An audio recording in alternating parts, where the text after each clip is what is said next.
non c'è soltanto l'uomo nel creato, non c'è soltanto l'ambiente fatto di acqua, di montagne, ma ci sono altri esseri viventi, senzienti, e noi riconosciamo in questi amici degli amici fedeli. Il nostro messaggio che vogliamo dare è quello che dobbiamo sempre dare la possibilità ai nostri cani di stare bene con noi, quindi dobbiamo trattarli bene e fare in modo che si comportino bene nell'ambito della società, ed è per questo che promuoviamo corsi di addestramento finalizzati proprio a questi scopi.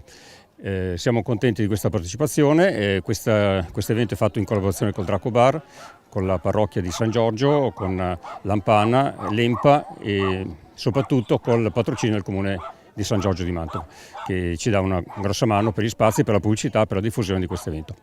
Sono animali che hanno molte funzioni, oltre che di compagnia ma anche a scopo salutare per bambini e adulti. Quindi la benedizione di Sant'Antonio viene estesa agli animali anche per ringraziarli per quello che hanno fatto per l'uomo fino adesso, e secondo me non finiranno mai di fare. Chiudo ringraziandovi della presenza, che ogni anno è sempre più numerosa e fa molto piacere, e porto i saluti comunque di tutta l'amministrazione comunale e dell'Unione. Se impariamo ad amarli come meritano, saremmo molto vicini a Dio.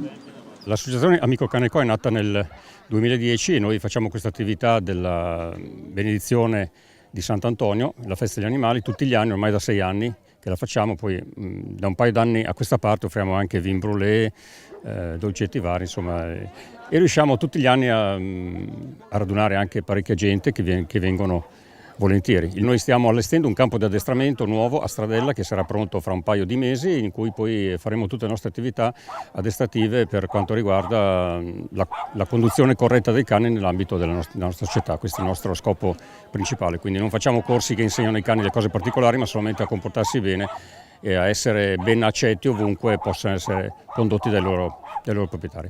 Stendi la tua mano perché questi animali ci siano di aiuto e di sollievo nella nostra vita quotidiana, e fa che in un armonioso rapporto con la creazione impariamo a servire te e amare te sopra ogni cosa, tu che vivi e regni nei secoli dei secoli. Amen. E la benedizione di Dio Onnipotente, Padre e Figlio e Spirito Santo discenda su di noi, sui nostri amici animali, e con noi rimanga sempre. Amen. E buon anno a tutti.